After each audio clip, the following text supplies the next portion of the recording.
Morning. Good evening, everybody. My name is Minister William Harrell.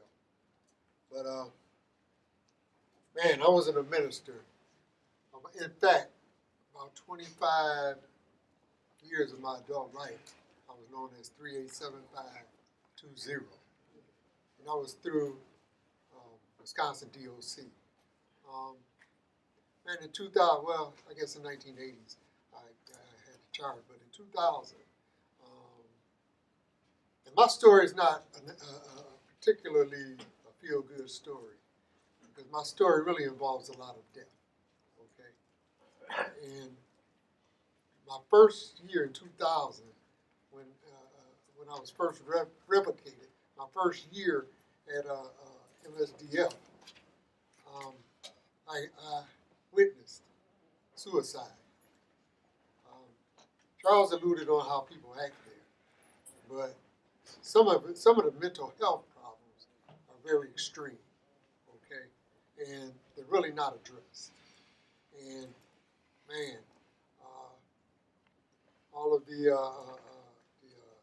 atrocities of overcrowding and the poor ventilation.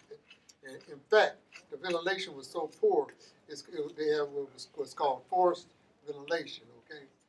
So now if a person is on the 3rd floor and they pass gas, you can smell it on the 8th floor, okay? Because it's a building inside of a building. Okay, this is a facade right here. That's not what it's like. On the inside, there's a stairwell around each section of that building in case of emergency, for riots and things of that nature. They call it security purposes, right?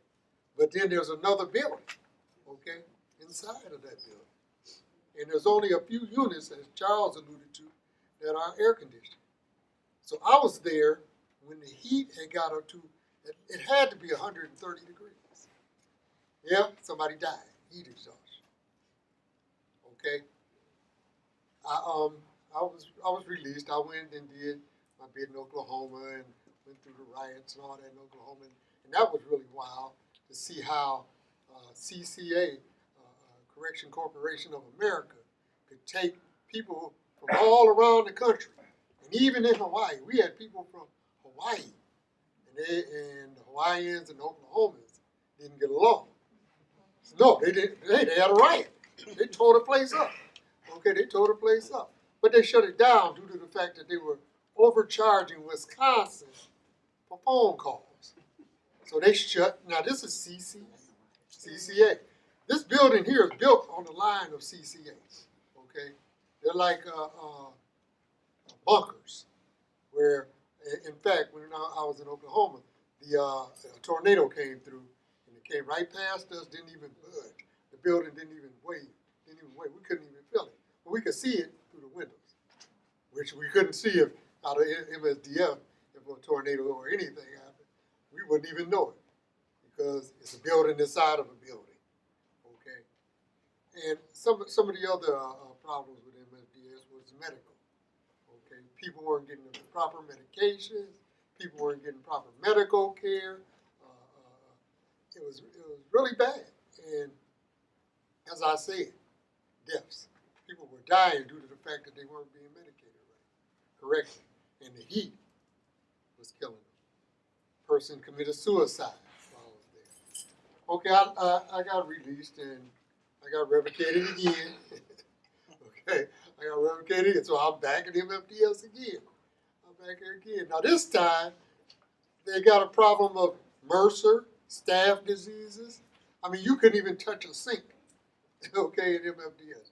And speaking of sinks, you had to share a sink. A bathroom was in your little cell. The cell wasn't no bigger. It was 8 by 10 or something like that. And it had a bunk bed. It was really built for one person, but it had a bunk bed, and then they slid a boat underneath the bunk bed. And that's a big plastic tub that you lay in, okay?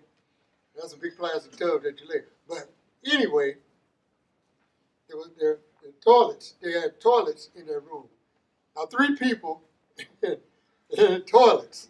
Okay, are you guys visualizing that? 3. How are you going to use the bathroom with 3 people in the toilet?